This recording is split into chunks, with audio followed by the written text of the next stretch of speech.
দুদকের নখ ও দাঁত এখনো পুরোপুরি গজায়নি বলে মন্তব্য করেছেন সংস্থাটির চেয়ারম্যান আব্দুল মোমেন।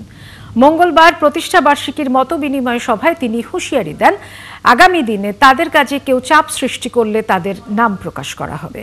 নির্বাচনে প্রার্থীদের হলফনামায় দেয়া সম্পদের তথ্য খতিয়ে দেখা হবে বলেও জানান তিনি। জেমসন মাহবুবের প্রতিবেদন।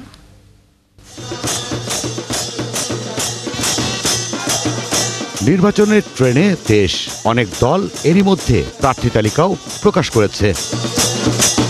বরাবরই নির্বাচনে কালো টাকার প্রভাব নিয়ে আলোচনা হয়। গণ অভ্যুত্থানের পরের নির্বাচনে কালো টাকার প্রভাব দেখতে চায় না দুর্নীতি দমন কমিশন।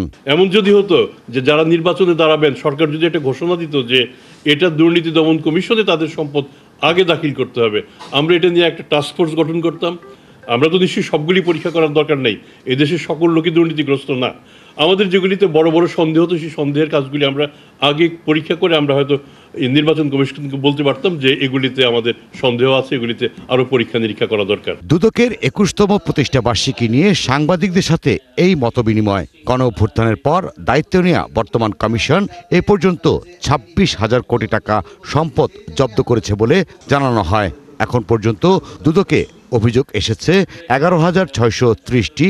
এর মধ্যে অনুসন্ধানের জন্য অনুমোদন দেওয়া হয় ৯৬০টির। ৫২টি মামলায় আসামি ২,১৯১ জন, আর দাখিল হওয়া ৩১৫টি চার্জশিটে আসামি ১,০৭৮ জন। আমাদের সম্পদ খুব সীমাবদ্ধ, লোকবল সীমিত।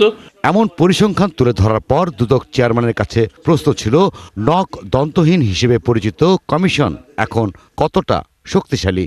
দুদকের দাঁতও যতটা শার্প হওয়া দরকার ছিল ততটা শার্প এখনো হয়নি, নখও পুরোপুরি গজায়নি, মাঝে মাঝে একটা পর্যায়ে আছে।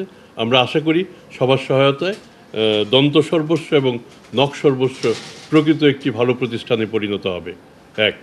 ২ নম্বর হচ্ছে, আমি মনে করি না যে বাংলাদেশের বিভিন্ন জায়গার দুর্নীতি দমন করার, প্রতিরোধ করার কিংবা কমানোর একক দায়িত্ব দুর্নীতি দমন কমিশনের।